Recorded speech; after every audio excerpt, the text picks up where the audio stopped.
Welcome to episode 3 of Cats and Comics and Rock and Roll. I'm Glantasm, and here with me is Colt, one of Perchance Rescue's highly adorable foster kittens. Today I'm going to talk about some non-illustrated books about superheroes.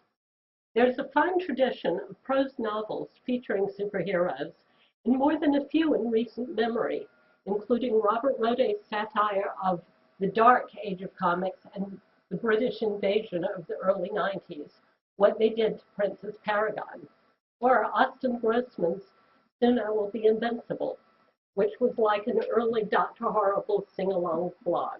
But most recently is S.G. Brown's Less Than Hero.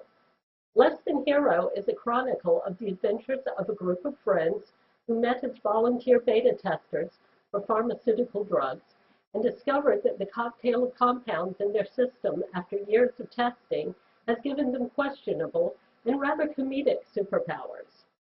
While reading Less Than Hero, I enjoyed it immensely for the conversational style in which it was written and for the scathing insights into American medicine and the pharmaceutical industry, who routinely prescribe drugs for conditions which have side effects that create those very conditions. I would have liked to have seen more female characters, maybe with powers or more agency. Nonetheless, in many ways, Less Than Hero excels.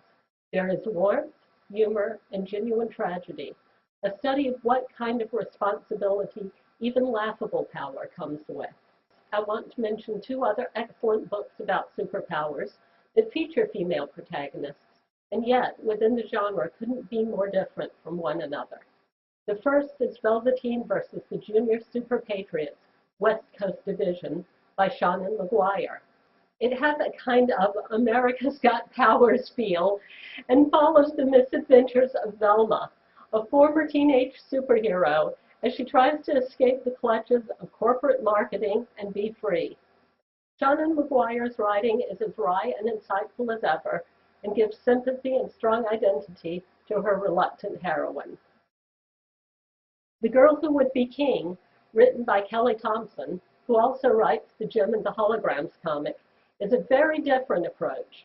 In it, two young women who have inherited great and terrible powers follow very different paths, one the ultimate good and the other the ultimate evil, and eventually, inevitably, do battle.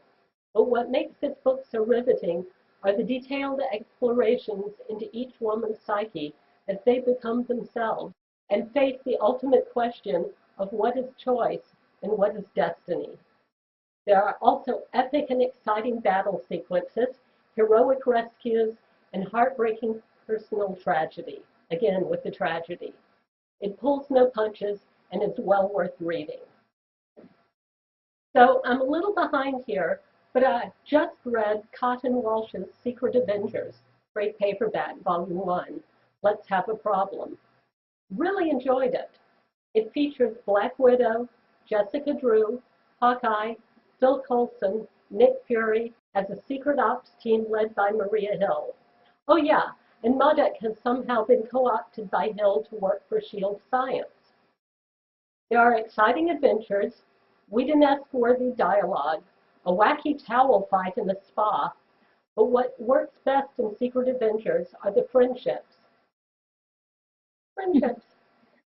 Natasha and Jessica, Coulson and Fury, and even Maria Hill and MODOK do some bonding, which somehow works, even though you know they're playing each other. This is a title I definitely need to get caught up on. That's it for this week.